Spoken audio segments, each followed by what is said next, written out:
want to thank you for coming this afternoon, and I want to thank Gatsby Books. This is my second time here. Came here back in the springtime, and this time I'm going to get it right. When I first did this, the book had just come out, and I really had no idea. I had no idea how people would receive it. I wrote a book about a male anorexic, about a young man who suffers from anorexia, and that had been done. It's a novel. Let me put it this way: a novel about a young man who suffers from anorexia, and that had been done precisely never before. You know, no one has written one, and the idea of a man with anorexia is just really not something that people consider in our culture, which is very, very oriented towards men being men. And anorexia is really thought of to be a woman's disorder. And of course, the majority of women, about 75% of the women of anorexics are women, but we know that about 25% of men of anorexics are men, and we do know that men suffer from all sorts of body image problems and other eating disorders, including binge eating and bulimia and other things. Now, the thing about when the book came out in April, and there's no correlation, okay, but when the book came out in April, really there was no books about men with anorexia, and we are making progress. Since then, a British television personality wrote a memoir. He's published a memoir about his struggle with anorexia, and I will say this: this book has been embraced by people in Great Britain, and I think there's a big eating disorder problem in Great Britain, and I do think there's a lot with men, and but more and more men this summer especially have come out and talked about their struggle with eating disorders. Maybe not anorexia. I will say my case of anorexia. Now the book, and I'll talk about this in a second. The book is really not based on my life. There are some things that are in the book that are autobiographical. Yes, the first chapter is autobiographical. Okay, the first chapter is autobiographical. Chapter 8 is autobiographical. Michael's evolution from healthy dieting into someone with an obsession with running and eating disorder. That is pretty much autobiographical. Michael's obsession with Kim Basinger, that is autobiographical. But mostly other things. I made up a story. I made up a narrative because my narrative, my story, was just much not only too bleak, but I mean I suffered for 30 years, and I suffered in a vacuum, alone. There was no social media. I didn't know other people. I knew some girls. I knew some women. I met in clubs and rock clubs, and there's a weird gravitation to other people with eating disorders. In the book, Phoebe, I don't know, some of you may have read it, some of you may have not. In the book, though, Michael meets a young woman named Phoebe who's bulimic and suffers from anorexia and bulimia. And she says, people with eating disorders kind of gravitate towards each other, and they recognize it. They recognize other people with eating disorders. So the thing is, men, Mike Marjama, I was just talking to Sal here, Mike Marjama, a former Seattle Mariner catcher, in the spring came out and said that he struggled with eating disorders all his life, and he promptly retired from baseball and became a man, the first man spokesman for the National Eating Disorder Association. And these are big, major breakthroughs because the treatment of men is insufficient in this country. And that's why I'm very encouraged by what is going on in Great Britain, because there's a lot of programs for men with eating disorders. And here, there's a chapter in this book in which Michael meets all these doctors who have no clue how to treat him. And of course, the book takes place in 1999, 2000, 2001, a little bit before. There's a span, but Michael really, the doctors don't know how to treat men because they have treated women for so long, and they rely on the treatment because there are similarities, there are common threads. Control, there's, whether it is self-loathing, a kind of internal feeling of alienation, an existential alienation. All those things are common, but there are differences in men. The sexuality is different, and that's something I wanted to talk about in the book. And there are common themes, and especially control. But really, doctors don't know how to treat men. I was a complete enigma to doctors. They'd look at me. I've told this story before, but I had a doctor who I walked in and he said, "Sir, you look like you just came from Auschwitz." And I said, "Oh, thank you." Thank you. That guy I knew, okay, this is a problem. And I did have one doctor, someone asked Michael, asked me, "Have you stopped menstruating?" And I was like, "Okay, all right, we know this person's on, he's on autopilot." And they just weren't paying attention, and either we're not paying attention, but there was no literature, there's no research. How do we get this person to being well? And what causes? Now, the thing is, in the book, what you see is people are constantly looking for an aha moment. Oh, that's why he has an eating disorder. That's why he's anorexic. Well, that's usually not the case. A lot of people say, "Oh, I was waiting for him to be abused. I was waiting for him something to happen."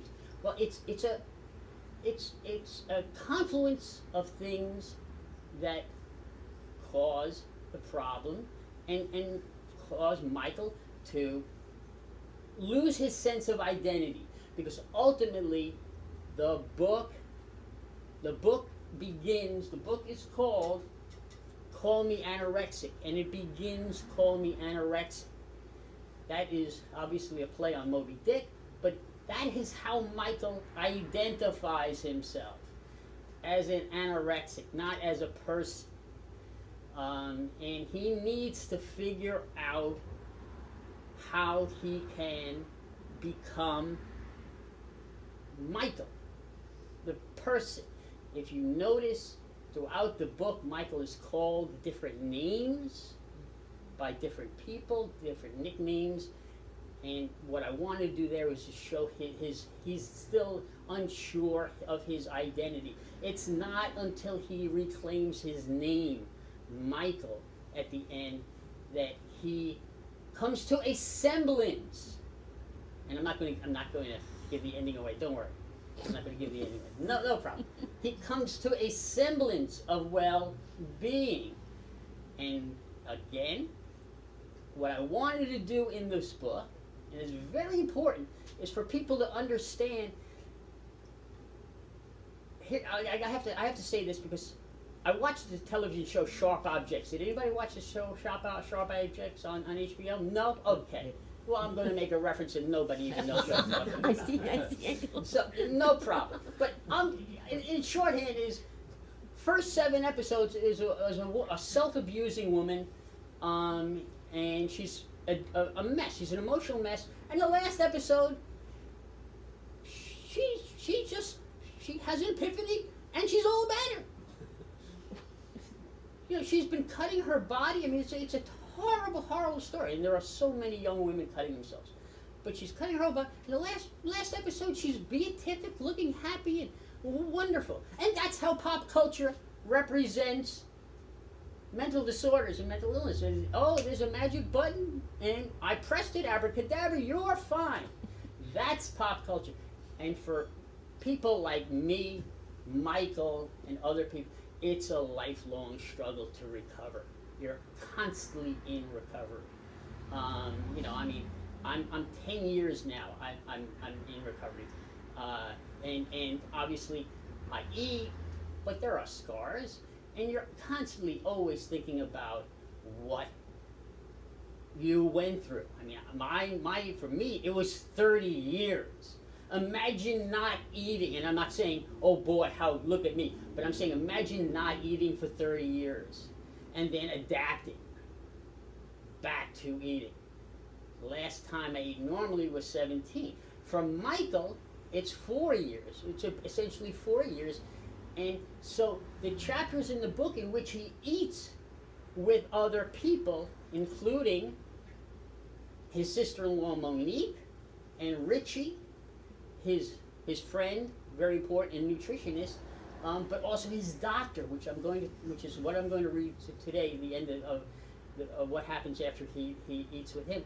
It's a monumental event in his life. For people with an eating disorder, it's all about being private, afraid that the person sitting across from you. Now, I have somebody I grew up with in this audience, and I never ate with him as an adult.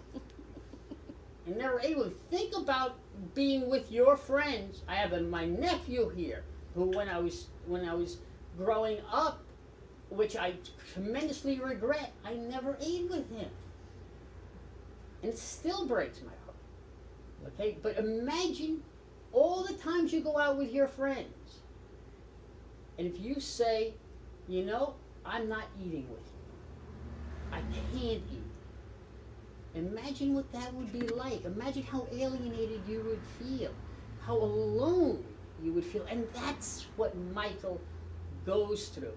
And it's not until, and this is what the book is about, and I have to make, the book is about anorexia, but the book really is about two things. Well, facing your fears, which is the chapter I'm going to read from, facing your fears, your worst fears, and also, crucial, for a person who is trying to recover from anorexia, making real life connections. Friends, reconnecting with your family, and really connecting with the world. And this is why, I'm just going to take a sip of water, so hang on here. Okay. Okay. I feel like Marco Rubio in the debates. I don't remember, or Trump. Anyway, this is why I think recovery in the era of social media is so dangerous. Is that people are on Instagram and they have false, fake, internet viral friends. They're not real friends. People saying you're so great, you're my hero, but they're out eating cheeseburgers, having sex with their boyfriends, and doing all kinds of crazy things while you're on social media saying, hey, I feel terrible, somebody help. And the thing is, please, what I keep trying to tell these girls is, and let's face it, it is an epidemic. Young women in this country and around the world that I have seen, I know I'm talking about being a man, but I'm concerned about how many young women I see. And I'm sure it was the same when I suffered from it for years ago. But I see so many young women begging to starve because they want to look like Emily Ratajkowski. And Emily Ratajkowski has trainers, and you just can't starve to look like her. And it's an epidemic. But if you're only on social media and because if you're a social media star, because of your anorexia, people are following you because you're anorexic, you're not going to let go of that identity, because that is what makes you feel powerful and in control. You need to get off, and that's what this book is about. Each section of the book, Michael makes a connection. Each section. Dr. Hampton, Phoebe, Richie, even Duran, which is a sexual connection, but it's a connection, okay? And it's an important, Michael, if you notice, and I'm just going to say, in the beginning of the book is hermetic. Michael's stuck in his apartment. He never leaves. He's stuck in his dungeon. And as the book progresses, it opens up. The second half of the book opens up. He's outside. He's outdoors. He's eating with people. He's slowly, tentatively, scared, eating with people, thinking that they're somebody's watching him. He's always thinking somebody's watching him, and that is the feeling. What I tried to do is give the anorexic experience and make it palpable to people who have no clue what it would be like to live this kind of isolated, really, really painful life without making it an isolated kind of painful book. I wanted to create a story in which you could turn the page and want to know what's going on. What is going to happen to this guy, and make it at least somewhat entertaining with pop culture references. If you don't know pop culture, you might have a little trouble. There's a lot of movie references, and there's a lot of music references. If you know the music of the 90s, takes place with David. Michael's brother is a music critic, a very opinionated music critic. Sounds like someone who wrote the book, but there's all kinds of references to 90s pop songs. All his song titles, and if you know 90s pop music, you'll see all the song titles. Because I wanted to make the book entertaining and just be something more than just a book about. And obviously, a book about anorexia is very important. But I wanted people to be absorbed in this story about a young man's discovery of his identity, of who he is. Who is he? That's really what's at the crux of it, and it's at the crux of most literature. And I just want to say this before I read. Pop culture, you'd never know men have eating disorders. We don't see it. Men's health run stories. Men's Health, which I think is complicit. Men's Health runs stories on men with eating disorders, and it angers me because who is on the cover of Men's Health? Nothing. Do you ever see just a regular guy on the cover of Men's Health? No. You see buff, airbrushed men, and that is the way. That is the paradigm. Men are supposed to, just like women, Victoria's Secret models. They're ridiculous. Who can look like a Victoria's Secret model? But that's what everyone's trying to be. That's what women are supposed to look like. You know, Men's Health runs, there are men with eating disorders, it's a problem. No, you are complicit because every man in your magazine looks like a mini version of the Incredible Hulk, or Thor, let's face it. And so that's what bothers pop culture. Pop culture, in my mind, everywhere you look, it's complicit. And because all you see from the images from television, movies, are idealizations of beautiful, perfect people are supposed to look like. And now that doesn't mean that's what causes eating disorders, but it could exacerbate it. But I will tell you this. Our literature, and I know people are saying, oh, come on, Ken. We don't really want to know about the literature. But the literature is here. Melville, in the 1800s, wrote a story about a young man with anorexia. Bartleby the Scrivener. It was about it. It's a beautiful, painful story about a young man alienated in Wall Street in the changing of America, and the narrator tries to reach him, and ultimately he starves himself to death, and he can't figure out why he's starved. Why is this man starving himself to death? And it's because he doesn't feel connected to the world. He falls into depression, and he passes away in the catacombs of New York. And then 30 years, 40 years later, Franz Kafka writes the quintessential story about anorexia for men and women, The Hunger Artist. But it is about a man in a circus, people gawking at, he's entertaining them by starving. And he dies because he says he couldn't find the food that he needed. He couldn't find the nourishment, he says. What he's talking about is he couldn't find the human connection. And that's what the book is about. Really about making connections with the world. I am going to read. If you guys want to hear some reading? Yes. Okay, good. I'm going to read, and then I'll take questions and talk. But first, as Michael in the book would say, the worst things happen at the worst times. And I have a cold. You okay? Okay, all right. I got a cold, but hey, did it stop Michael Jordan? It's not going to stop me here.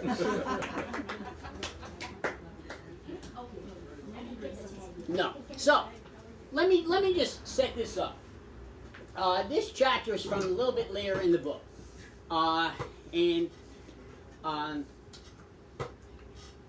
Michael, just very quickly, Michael's first half, I'm not going to tell you, just so you know what's going on. Michael's girlfriend, Jessie, leaves him in the first half of the book. She's tried, she can't, and his brother, David, and his sister-in-law, Monique, intercede and try to help him. And they bring in Richie, a nutritionist, and I'm not giving anything away. This is just basic stuff. And they bring in Richie, a nutritionist, who tries to help Michael, and Michael slowly tries to get himself better.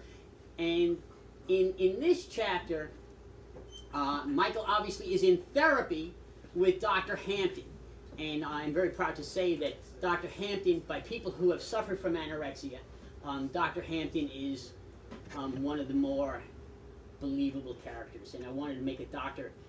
Michael does meet so many bad doctors, but this is a character that is really very empathetic, but also firm. And doctors need to understand there are a special way to treat a patient. Anyway, before this chapter, Michael tells Dr. Hampton something he has withheld. Not a repressed memory, but something he has withheld because Dr. Hampton sniffs it out from his bio that he's given with his medical doctor, and he sniffs out there's something wrong with his story about his father. And Michael then tells him what really happened with his father, who he told Dr. Hampton he died of stomach cancer, which obviously is the first thing Michael would associate, is stomach cancer. But he tells him what really happened with his father, and it is a struggle for Michael. And Dr. Hampton says, okay, we need to move on, and he invites him to eat with him. And Michael does. Michael eats with him, and Dr. Hampton, at the end of this, all I'm going to say is, he says, what I'm not worried about you eating now, I'm worried about you when you're on your own. Because he knows when you're on your own, left to your own devices, you're going to backslide. Especially with what you've discussed about your father. And Monique in this chapter is in New York. David is in London, co-writing Eric Clapton's biography. and Richie. Well, we will see what happens where Richie is. And this is a chapter. Now I'm going to say there are a couple of F-bombs in here. Well, there's a lot of F-bombs in this book. Okay. I wanted to write a really book about, you know, I don't know. I'm not going to tell you what I wanted, but there are some F-bombs. I'm going to cut a few out, but the rhythm. I really worked hard at the rhythm of the way the language works, so I may say a few. Okay, so if you're offended by that, I don't know what to say. Okay, I mean, one more sip of water and then we go. Water. Gotta have some water. I'm from Boston. Put more? No, I'm fine. Thank you. I spent the night taking all kinds of crazy medication, and I'm probably on Planet Claire right now. No, I'm kidding. Okay, here we go.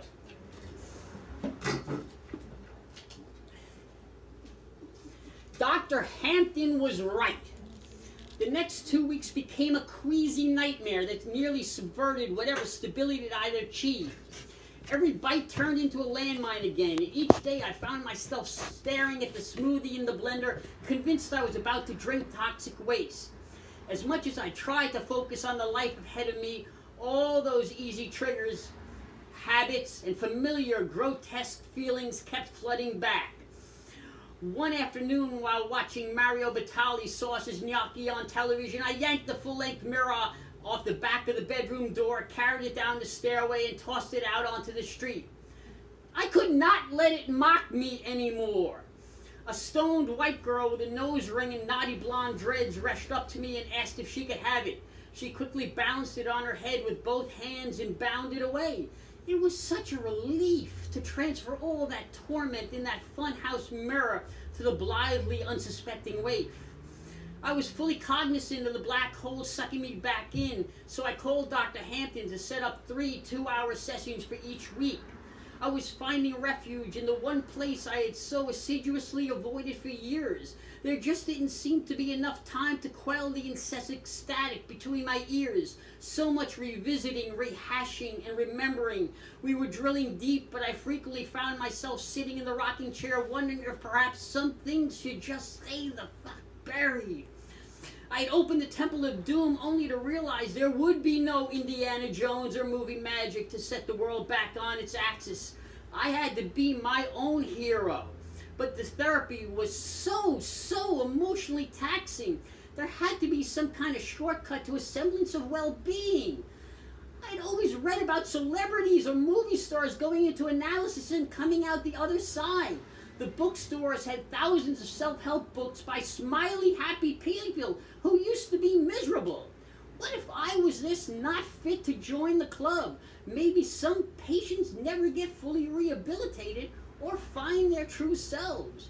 They either slowly shed their old skins in the process of evolving into completely different people, or quietly self-destruct without anyone noticing. Each session felt like a 12-round battle. Dr. Hampton spent half of the time as a neutral referee and the other half as a trainer, insisting on different combinations. By the end of the meetings, I was badly bruised and ready to quit. I knew that was the easy, familiar response, though. Relenting to the tumult was not an option anymore. I had come too far and worked too hard. I knew if I couldn't beat my demons, the least I could do was get off my knees to stand up and fight harder. And so I ate what I could to maintain my strength and daily exercise schedule. Exercise brought a measure of pleasure to my life again. My walks became more frenetic and unsettled. It felt like someone was following me. I barely noticed the late blooming flowers around the reservoir and kept my head down as the onslaught of cheery joggers passed by with quick hellos. The pain in my back and neck stiffness became more severe with each morning. I was downing 4 Advils with a gulp of milk each day before soldiering on. The brief heat wave had yielded to the kind of ferocious spring storms everyone was expecting. I walked through drain drops with muddy sneakers, hoping to find renewal through my wet journeys. The dreaming of running again became the one reason I put food in my mouth. It may have been the wrong reason, but it was a motivation, and that's all I needed. Richie had gone back to San Francisco for a few weeks to deal with his divorce, leaving me without reinforcement. Moan called almost every day, though, and one night she even had a pizza delivered from Oregano kind of guy, her favorite pizzeria in Brookline. She hung on the phone until I ate a slice and made me promise I would finish the pie over the next few days. Michael, you sound strange tonight. You're right there by yourself? I told you to stay at our place. You know I won't be back for a while, and you have everything there. I'm fine. No worries, Moan. Here or there, it doesn't make much difference. You know what they say, wherever you are, that's where you are. Jesse used to say it all the time. Stop, Michael. I know you're joking with me. You realize that's not how it goes. It's wherever you are, wherever you go, there you are. I didn't care if it was I am what I am and that's all that I am, because it was all cartoon philosophy to me. Hey, Moan, I like mine better. It really doesn't matter, does it? You have to go someplace for that to apply. I don't think 7-Eleven counts. Monique's voice was chilly and clipped. Listen, let's simplify it for you and make it wherever you go, there you eat. Call it Monique's Rules of Order. That's the only thing you have to worry about. Now, I want you to finish that pizza. I will check with you tomorrow. Before I let you go, promise me you are eating. It was a silly game we were playing. Mom, you make me promise that every day. You should make a tape recording. The hope in her voice was consistent and very predictable, and it broke my heart. I promise, Moan, I'm trying. Try hard. I'll talk to you tomorrow, Michael. Of course, I took one slice from the box and cut it 3 ways for the next day's breakfast, lunch, and dinner before tossing the rest of it in the dumpster. As I watched the pizza box wilt in the drizzle, my mother's voice echoed in my head. Shame on you, Michael. Somewhere in Africa, a child is starving. When I walked away, a rat emerged from the pile of garbage and gnawed at the cover of the pizza box. I felt much better knowing the pie would not go to waste. The only way I managed to survive each day was to escape the silence of the empty apartment and deadly glare of the computer screen. I ended up strolling aimlessly through the malls in Watertown and Chestnut Hill. Almost every night I headed to the movies. On days without doctor's appointment, I went to the Coolidge Corner Theater and hopped between theaters at the multiplex. After sessions, I took the T to the Target Film Archive in the Brattle Theater in Harvard Square to see double features. It didn't matter what movie was playing. I sat through Godard, Fellini, Chaplin, Sturges, Mike Leigh, Chris Marker, Herzog, and Jarmusch. I drew the line at Bergman. Did I really need to see sad, pale people living through the glass darkly? Bergman understood the world's pain, but he also fucked Liv Ullmann all throughout those years. We should all be so tormented. If I wasn't hiding at the movies, my nights ended up in the corner of Middle East upstairs in Central Square. I'd get drowned in sound by a random, noisy, brooding Boston garage band. At the end of the second week of my mindless wanderings, I happened to stumble into the Brattle's Monty Python retrospective. It took the silly spam-loving Brits to pull me out of my rabid rabbit hole. I laughed like a high teenager through the life of Brian and almost joined the crowd singing along to the life. Look on the bright side of life during the crucifixion scene. A wily coyote's keg of TNT detonated in my head during the meaning of life, and I never saw it coming. Through the spaces in my fingers covering my eyes, I watched the blimp shape Mr. Creosote projectile vomiting and eating to the breaking point before vomiting.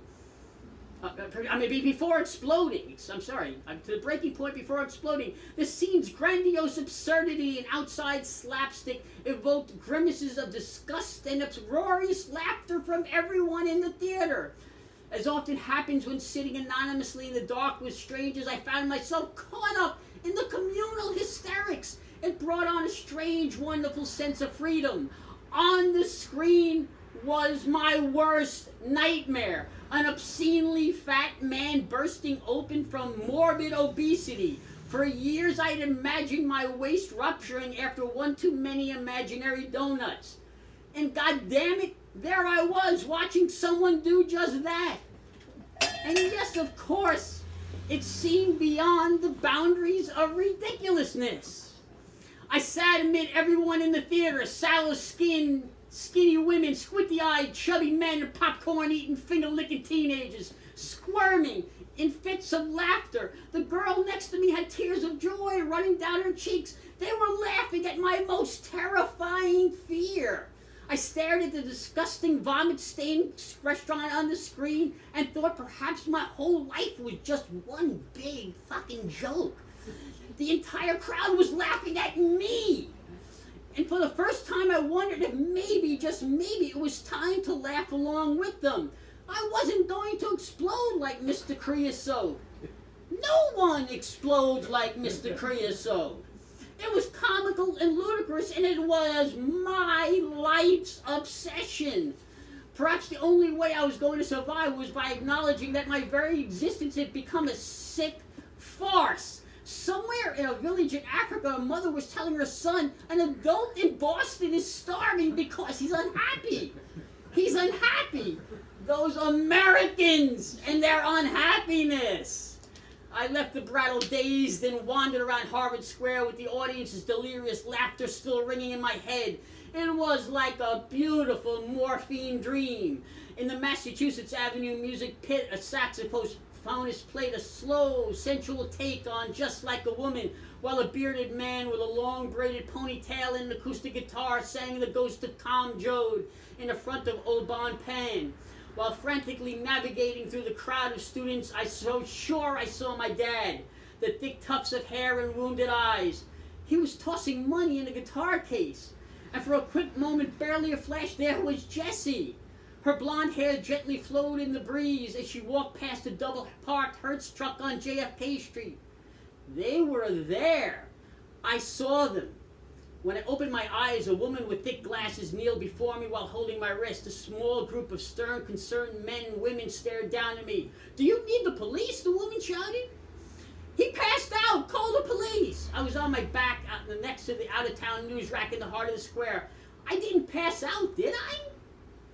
"Oh, yes, dear. I watched you go down. You just collapsed. Are you okay?" The newspaper vendor, rubbing his long beard tied in a knot with a rubber band, reached down with a bottle of water. I jumped to my feet. "Easy, easy," he said. "You took a tumble." Dozens of eyes were on me as if viewing an animal in a cage. I waved them away after grasping the bottle. "Hey, I'm fine. No worries." Upon finally regaining my balance, I remembered my knees buckling and the black night spinning. The woman took my arm again to check my pulse. "Your heartbeat is so slow. Are you sure you're okay?" A tall, bald policeman placed his hand on my back. "We need an ambulance here. What's the situation?" I brushed the dirt off my sweatshirt and shuffled backward to the T station. "I'm fine. I don't know what happened. I'm just probably dehydrated. Hey, go ahead and drink the water and head home. Thank you. Appreciate your concern, but hey, I am fine." The cop gave me the obligatory double check before moving on as the crowd dispersed. I thanked the woman while heading woozily down the escalator into the bowels of the T station. After downing the bottle of water in 2 long gulps, I waited for the trolley next to a homeless man with the sports section of the Boston Globe sticking out of the waist of his gray checkerboard pants. The last thing I recall before falling was the sound of laughter in Jessie's face. On the long, slow, numbing ride home, I knew my movie binge had come to an end. You can only spend so much time in the dark. I had to get a grip on my life again and eat a sandwich, maybe 2. When I finally arrived at my place at 1 a.m., there were 2 messages on my answering machine. I played back the tape while manically scavenging through the refrigerator. Monique's voice sounded so intimate and fragile, like she was sitting next to me. "Michael, where are you? I know you said you've been going to the movies, but this is 3 days now, and I haven't heard from you. Call me back when you get in, whatever time it is. I don't care. Call me, for Christ's sakes. 1 day I understand, 3 days no. Call me. I've been having a bad feeling about things. I need to know you all right." I picked up the phone receiver to dial her after biting into the dry chicken sandwich I'd slapped together. The next voice I didn't recognize. "Hi, Michael. This is Kathy Myers from Northeastern University English Department. I received your resume from Amanda Cressetti. I'd like to see if you'd come in for an interview or writing instructor position in the department. You can reach me at..." I stopped the tape to get a pen and paper. After scribbling the number on the back of the yellow pad, I shoved most of the sandwich into my mouth, closed my eyes, and sat at the table, waiting to explode like Mr. Creosote. After 3 deep breaths, I dialed Monique. She needed to know what was happening. When I finished the sandwich, I was still in one piece.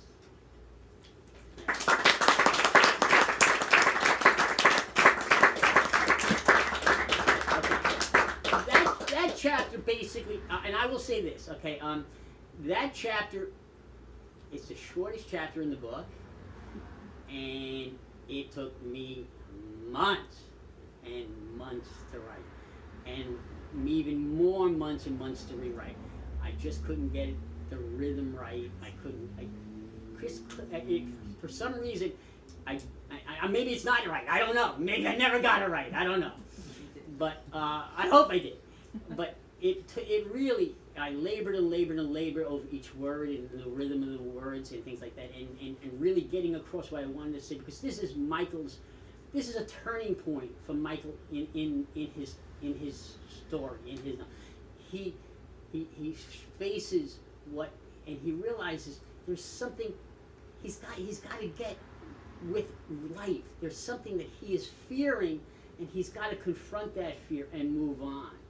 And of course, everybody expecting, okay, now everything's going to go great after this. Well, that's not true. Of course not. If you know me, and you know it's not gonna. There's just no snap. He just faces his fears and now has to struggle forward and figure out. And then there's a whole bunch that goes on, which I am not going to tell. But it's for you to discover. The book really. The reception of it has been really, I'm very, very positive, and I'm not here to say it's positive because nobody really cares whether it's positive or negative. You guys don't care. But all I'm saying is, this is a story that people have read and realized, okay, there's a little bit of me in Michael. The men who have read it have seen that there's a vulnerability.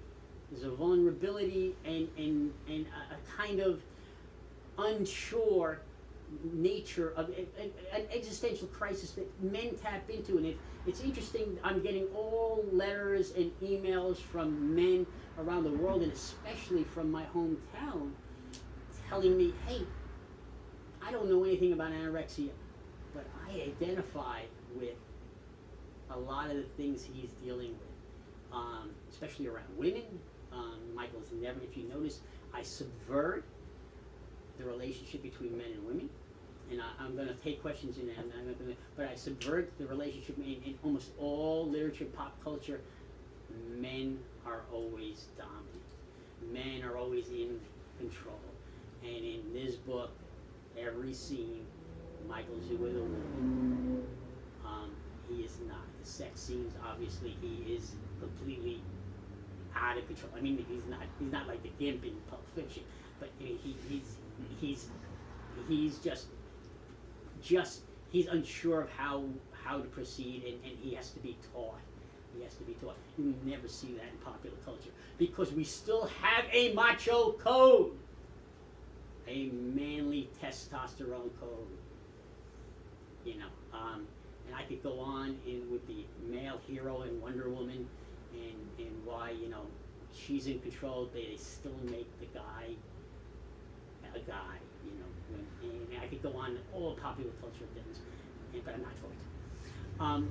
I will open up. Anybody have questions or some things they want to ask about and whatever, or anorexia, my story, the book, or whatever. Anybody have questions? No, nobody. Yes. You see a connection between PTSD, anorexia, and this male macho? That's interesting. PTSD. I don't know enough about what people experience when they come back, or from traumatic experiences. Yeah, from just traumatic experience. Michael, interest in the book. Michael experienced not the kind of trauma that we expect, but there's an abandonment. There's an abandonment. He experiences traumatic abandonment. In ways that he carries with him and feels guilty about. with his dad and his mom. So sure, you know, I mean, it's what we carry with us, what we carry from the past with us, you know, and you know, it's something that that the book, obviously, which goes back and forth in time, deals with, and it's a struggle there. Oh. It's okay. And it is a It's okay. okay, no, man, come on in. Come on in. And it is a struggle, and it is a real struggle that you carry your past with you, no matter where you. But the thing is to try to get beyond the past, and that's what therapy is about. Because the thing what this book tells you is that no person with anorexia or an eating disorder can do it on their own, because you have to have help. Because if you do it on your own, you're bound to fail. You know, because I pretty much did it on my own, but I applied all the things I had learned in therapy. I've been in therapy for years, and that's what this book is in. I'm sure that's true of PTSD. You know. Anybody else? Questions? Comments? No? Yeah. Yes. Great. You know, you think that back in the day, everything was hidden, right? Yes. We talk about this. Never Do you talk. feel like it's coming out more now that you feel like men are starting to approach this and accept the fact they're having? I don't think men are accepting. I don't think they're accepting it. I think they're more willing to talk because the stigma. Now, somebody asked me a question, and it was a great question. If I wasn't married, would I come out and tell this story? If I wasn't married and you still had to date, knowing people are going to Google you and call me anorexic, and how many dates are you going to get? And that's a good question. And the answer is, I don't know. Thank you. No, it has nothing to do with you right now. It has nothing to do with you. It has to do with everybody, the rest of the world. I'd be alone with this. Say, oh, he's anorexic. Let him eat his crackers in his room. You know, and so I don't know, but that's interesting. I think until the stigma of men with anorexia or men with eating disorders is kind of eased, then more men will talk, because there still is that very, very dangerous stigma. Okay, there's something wrong with that guy. You know, I mean, yeah, there was something wrong with me, but I also was a music critic, and I was a successful music critic, and I also was, you know, I was living already, but of course, you know, for me, I'm talking about a recovered anorexia. In the depths of anorexia, when I wasn't, you know, I was in no shape to tell anybody anything. Are there groups now for this? There are.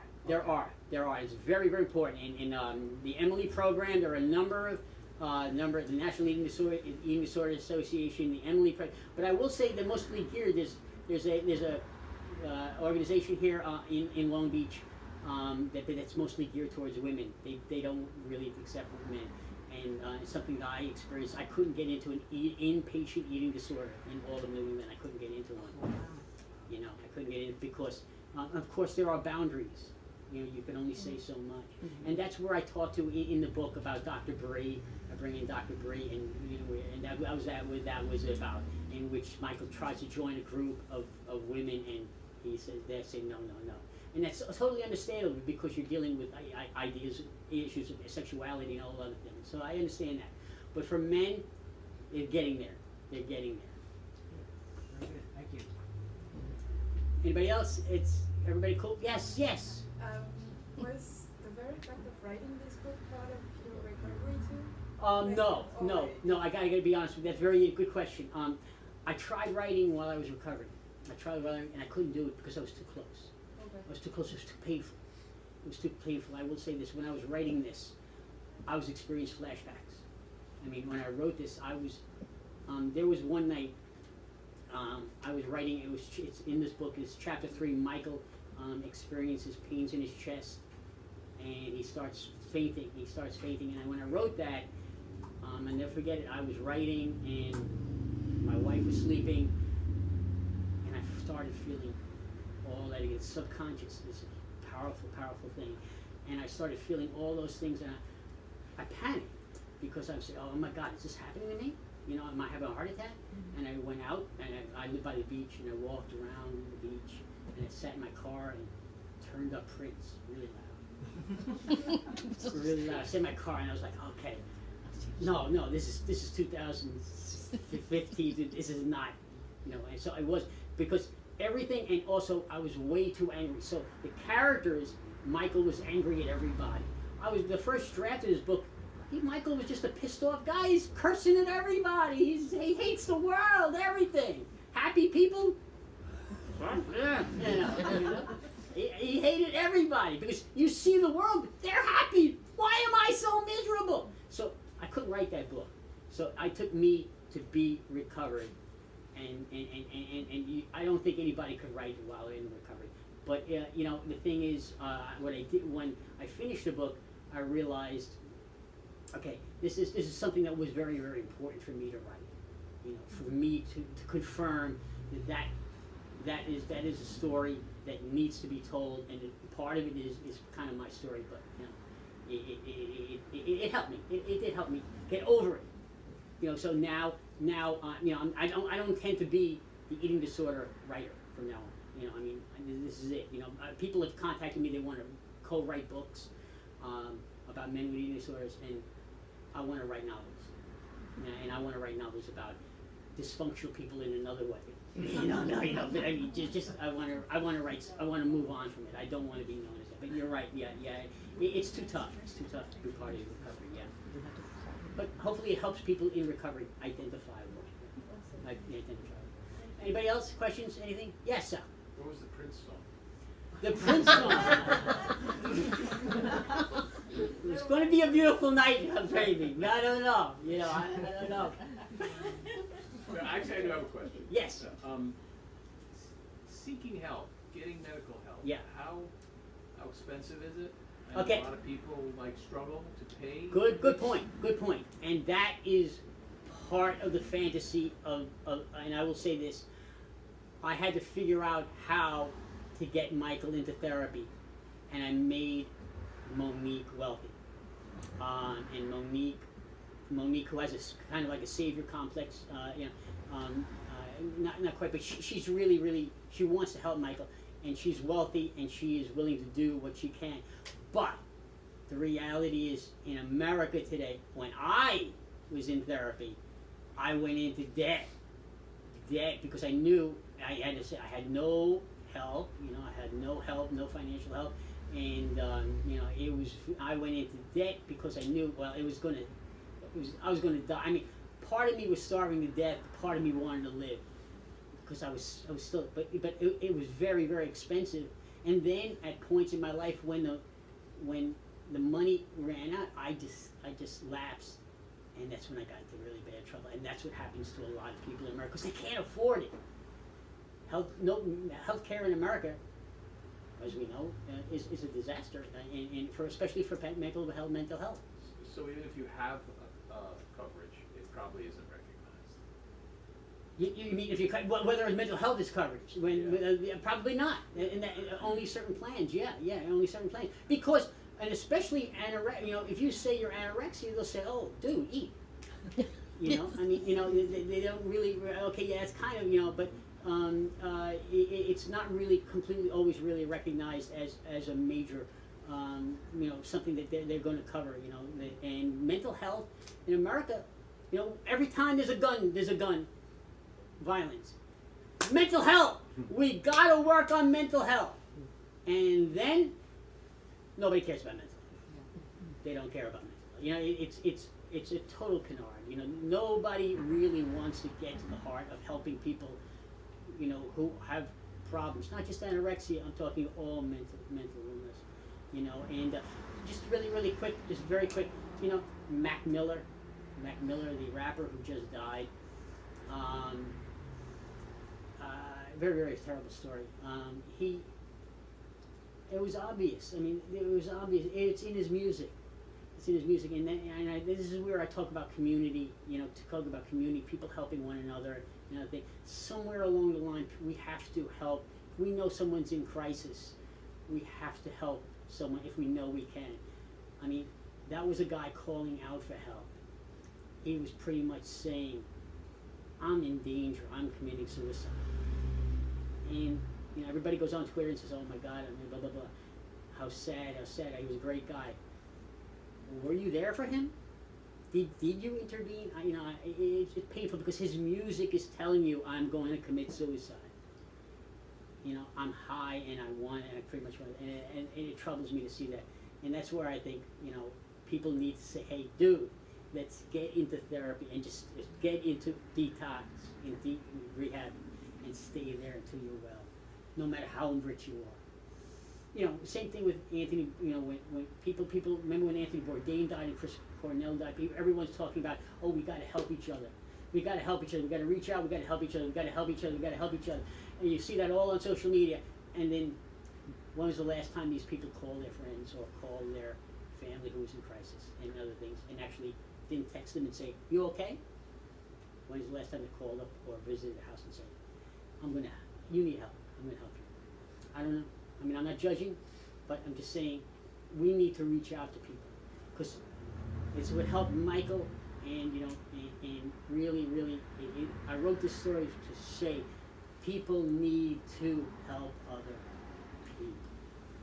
It's just pride. Even if sometimes they don't want help and they're beyond help. I was beyond hope, and I don't want to keep going, but I was beyond hope. I mean, I was 75, 78. 80 pounds, and I inside I knew that's not who I was. I needed to be the person I knew I was capable of being, but I just couldn't do it, and there were a number of people who intervened and didn't really do, but there were friends, a couple of friends who said, you got to get into a program and you got to get therapy because you're going to die, and they helped me. It was important. And of course, not like of course, like a person like Sal, who I grew up with, he knew. I mean, I totally understand. I mean, I completely understand. He could do what he was. He could do what he was. But I understood every time I was with him, he was there for me, and that was very important. And it was hugely important that I knew he would be empathetic, and that was very, very important. That's my mother. Next time you want to text somebody to see if they're okay, call or go visit. Anybody else? Anything? Yes. Gibby. When you wrote your book, and it was somewhat probably therapeutic, how has the response been for you in terms of exposing soft white underbelly?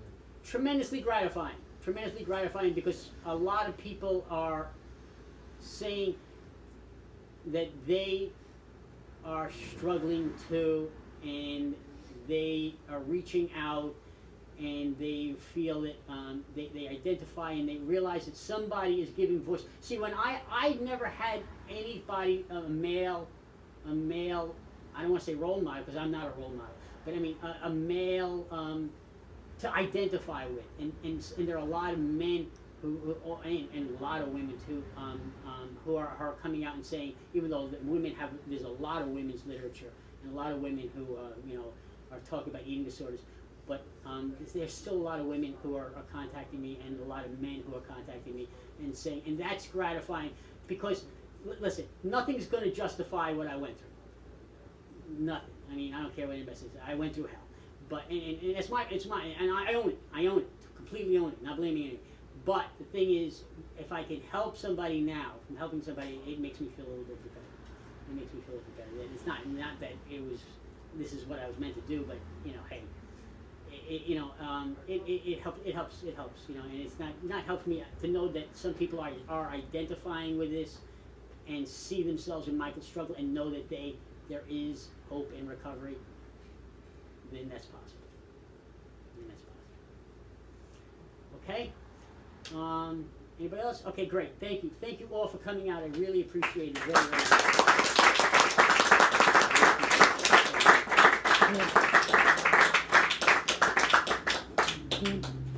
You can take a picture with the audience. Take a picture Take a picture? Oh, yeah. with the audience. Oh, Go okay. with the- Oh, well, there. Yeah. Ask the audience to take a picture. What? You can go with the audience and take a What, picture. you want me? Yeah. What do you want me to do?